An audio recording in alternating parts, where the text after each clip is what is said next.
From Wish TV and the All Indiana Podcast Network, this is the News 8 Daily 8 Podcast with Wish TV's Kylie Conway. A Wish TV News 8 update. Hi, I'm Kylie Conway, and this is your News 8 Daily 8 for Tuesday, September 26th. Got some changes in your Tuesday forecast. We're likely going to get some rain finally. Start the day dry, then some scattered showers and storms develop this afternoon. It's going to go into tonight with some moments of heavy downpours possible. Highs are going to top out in the upper 70s, low 80s, so it'll be a little bit more humid, but some much needed rain at the very least. I think the UAW gave up an incredible amount back when the automobile industry was going under.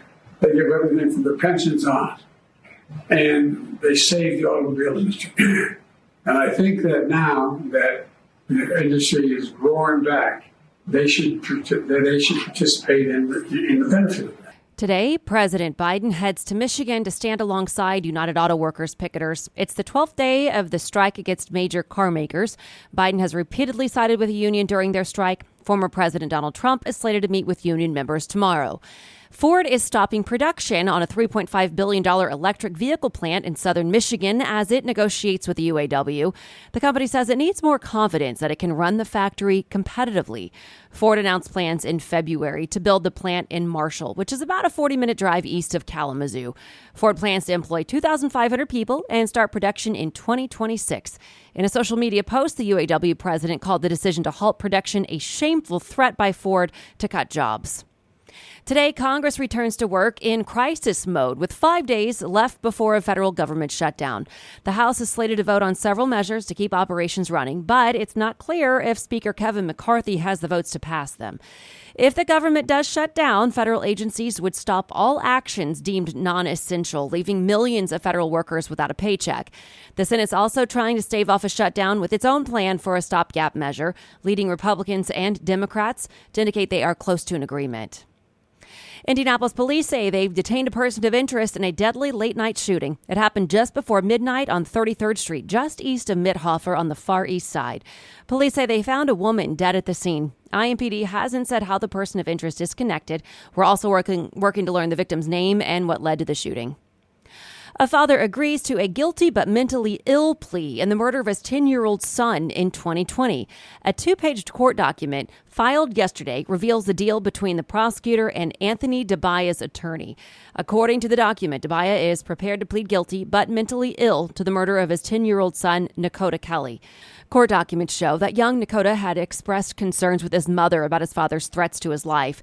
The boy had even shared his fear of spending the weekend with his father in 2020. In April of 2022, the boy's mom, Haley Kelly, filed a lawsuit claiming negligence on the part of the Indiana Department of Child Services. She claimed she had warned them about her son's fears. Kelly said this to iTeam8 at the time. There was days where he was like, I could tell that he was scared. He was in the back seat and he had just hung up from his dad, hung up the phone, and he said, "Whose house do I go to this weekend?" And I said, "You go to your dad's house this weekend." And he said that, he goes, "Oh no, I'm dead. Don't expect me to come home." On July 19th, 2020, IMPD says it entered DeBaya's apartment and discovered evidence of a gruesome crime scene. Police arrested DeBaya in Missouri later that day, but the body of young Nakota Kelce has never been found. In a proposed plea agreement, it is suggested that DeBaya's sentence would not exceed 55 years. However, a judge's approval is still pending, and as of now, no hearing has been scheduled. Indianapolis police are keeping a close eye on MLK Boulevard after making several arrests connected to street takeovers. Sunday night got so out of control that IMPD called in officers with special training to handle the large crowds. News 8 saw people riding horses in the middle of the street. Traffic was nearly at a standstill. And neighbors are complaining about the chorus of roaring engines, blaring radios, and squealing tires. Dr. Reverend Charles Harrison tells iTeam8, MLK Boulevard was the place to cruise and meet up with friends, but now the crowd is getting younger and unmanageable. We cannot continue to have these kind of events where traffic is blocked, where there's lawlessness, and where there's chaos in the neighborhood. Some people might accept it, but we are hearing complaints. People are tired of others coming in from other cities and other neighborhoods into their community and causing these disruptions. Police say they took 3 illegal firearms and wrote 6 traffic citations on Sunday. In total, they arrested 4 people and even got into a pursuit with a suspect.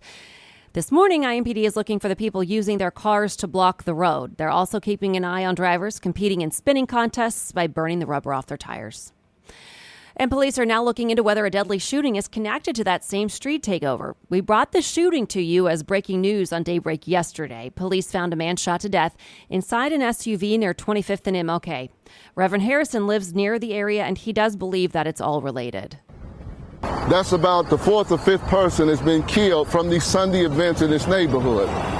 That has to be considered unacceptable. And until we can fix that, then we cannot continue to have these kind of events. Police are not sure exactly when the victim died. They say it could have happened any time between 11 Sunday night and 7 yesterday morning.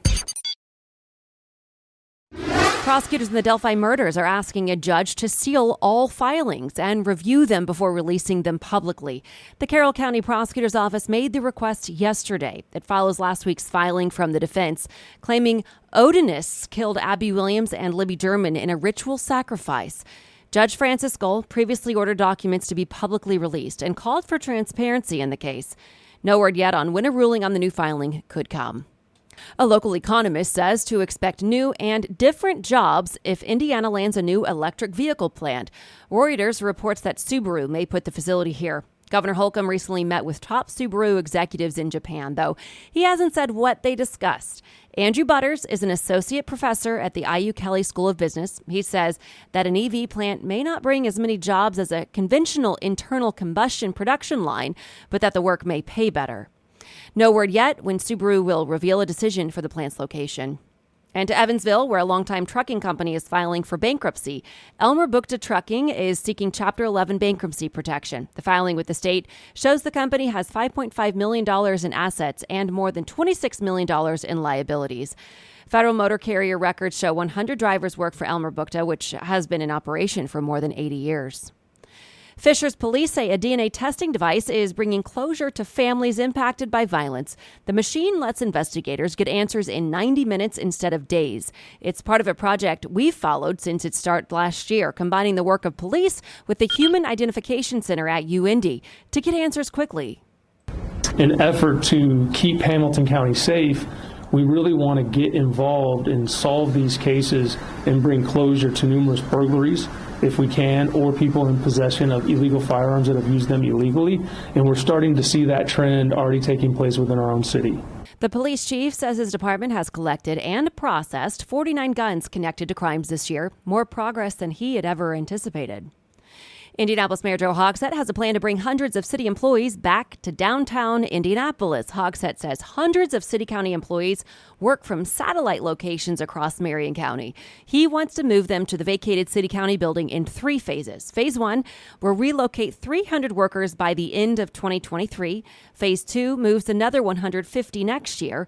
IMPD's downtown district will join in the 3rd phase. Hogsett says it will save the city $450,000 a year and create one of the densest blocks of consistent professional workforce in the Mile Square.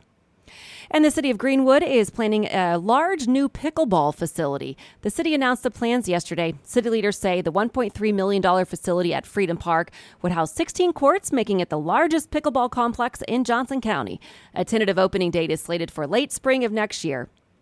Taylor University is expanding its engineering program. The university says a nearly $2 million grant will be used to add a Bachelor of Science degree in mechanical engineering with a focus on innovation and entrepreneurship. It'll be offered in the spring of 2024. The grant comes from the Don Wood Foundation. It's the largest that the foundation has ever given to higher education. The university says renovations to the engineering spaces begin immediately and should be complete by the end of the school year.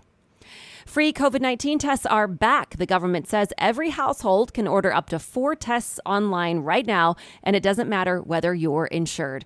If you want to order yours, we've made it easy. Just go to wishtv.com and look in the As Seen on Wish TV section of our website. Click on the story.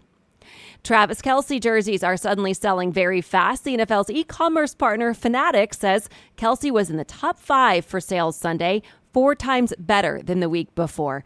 It's nearly certain that Taylor Swift's appearance in Kansas City fueled the jump. She and Kelce are at the center of dating speculation, though neither is commenting on the buzz. And to business headlines, in the week after Jimmy Buffett died of skin cancer, sales of the legendary songwriter's tracks collectively rose more than 7,000%. That's according to data from Luminate, published by Billboard. The sales put Buffett on the digital song sales chart like he never had been in the 6-decade-long career.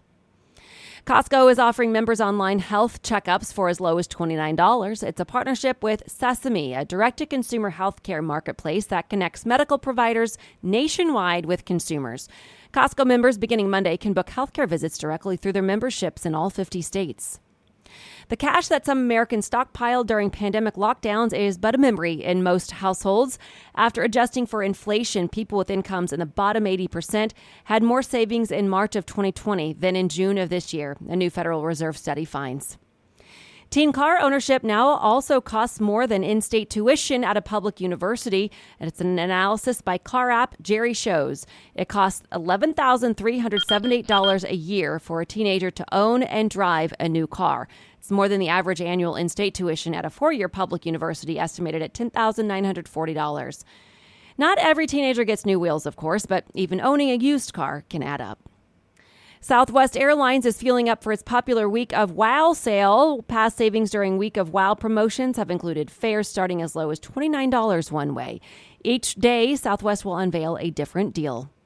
This has been your News 8 Daily 8. For Wish TV, I'm Kylie Conway. Online at wishtv.com and like us on Facebook when you search Wish TV. This is the News 8 Daily 8 podcast with Wish TV's Kylie Conway. A Wish TV News 8 update on demand for even more on demand and on the go. Connect with Wish TV on Facebook at wishtv.com and on the free Wish TV mobile app. Thank you for listening. And be sure to like, subscribe, and follow this podcast for updates every weekday morning on the All Indiana Podcast Network and wherever you get your podcast.